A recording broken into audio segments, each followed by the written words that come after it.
Hi everyone, and welcome back to Fandom Vintage. My name is Lily, and today we are going to talk secrets. Chamber of secrets, if you will. And what better to keep your secrets than a diary? But this diary will not hold the soul of an evil wizard's angsty teen self. Oh no. It will hold my junk. The base of this purse is one of those wooden books that you can find at the craft store that opens with a hinge on one side. Now, I'm not really sure what normal people do with these books, because why have fake books when you can read real ones? But it was already a good size to fit my keys, wallet, and phone, so it was good enough for me.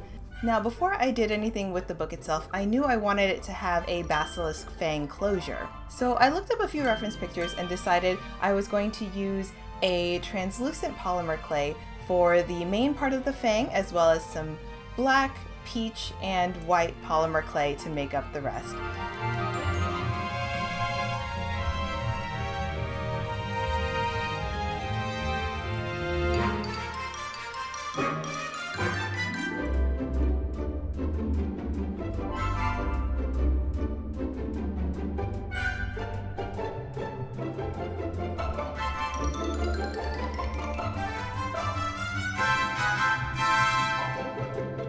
I made sure to carve out a small slit along the top where the strap would be attached and a small circle for a place for the magnet to go, which is what will hold the bag closed. After much blending and sculpting, it was time to forge the fang in fire. Note, only a little fire, which is 130 degrees Celsius or 275 degrees Fahrenheit in my toaster oven. Any more than that and you will end up with a weird, bubbly, black blob of disappointment. So after an hour, I have a fully cured basilisk fang. On to the book.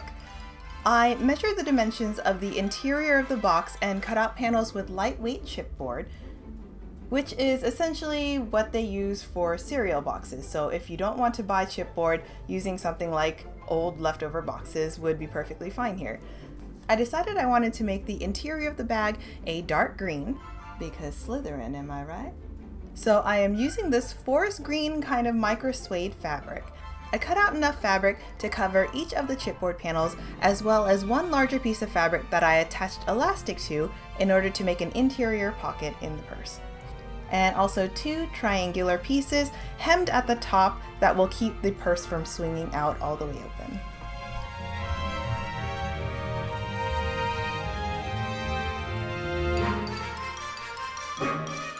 Now, before attaching anything, I decided to paint the pages portion of the book in a vintage white paint, and then painted black along creases and anywhere that wouldn't be covered by fabric.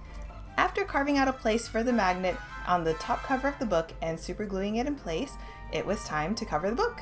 That's it. I used this black latex faux leather because it was pretty stretchy, but oh boy, did that smell really, really latexy. So if I were to do this over again, I probably wouldn't buy this fabric just because I do have a lot left over and honestly I don't know what to do with it, and it smells pretty weird.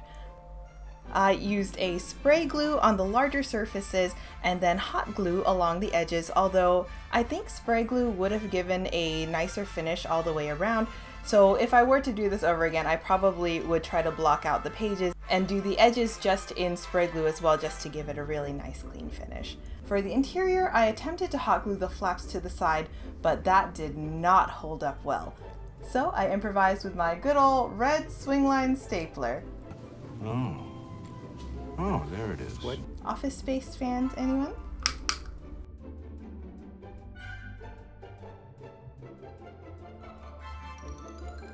Now, for the rest of the interior, hot glue did just fine. I made sure to use a high-temp hot glue gun to give myself a little bit more work time while trying to situate the panels on the inside and making sure everything fit snugly. And also, since my fingers have become numb to the pain of hot glue burns, a cosplay rite of passage.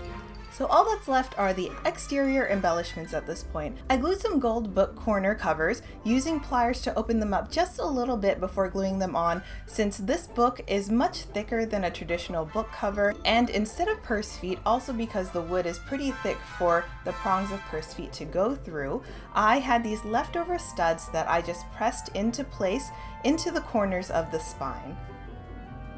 Attach the straps.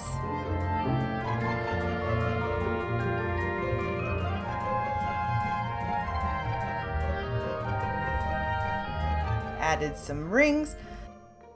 I had an old purse strap from another purse that I really liked, so I just clipped those on and ta-da! Now it's not Tom Riddle's diary unless you have that iconic name plate thingy. Now me, in my gross overestimation of my own ability, figured, yeah, I can just do this freehand.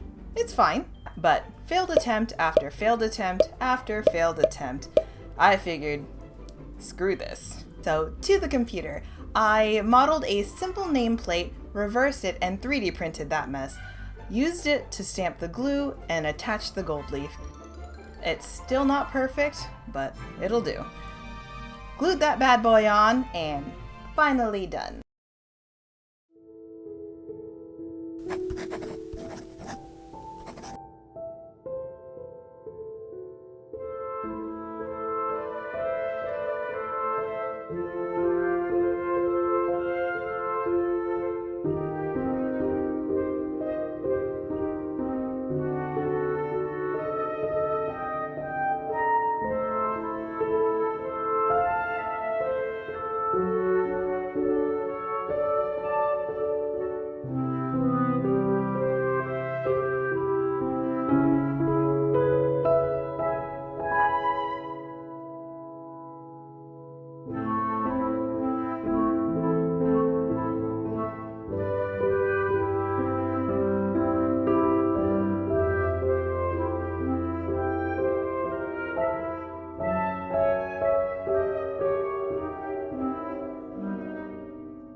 I love that this bag is just big enough to hold all of the essentials, but not big enough so that I can accumulate useless junk. You know, candy wrappers, old movie stubs, 4-year-old receipts. Anyways, I hope y'all enjoyed watching how I made this bag. If you did, feel free to subscribe for more vintage, geeky, crafty goodness. Thank you so much for watching. I'll see y'all next time.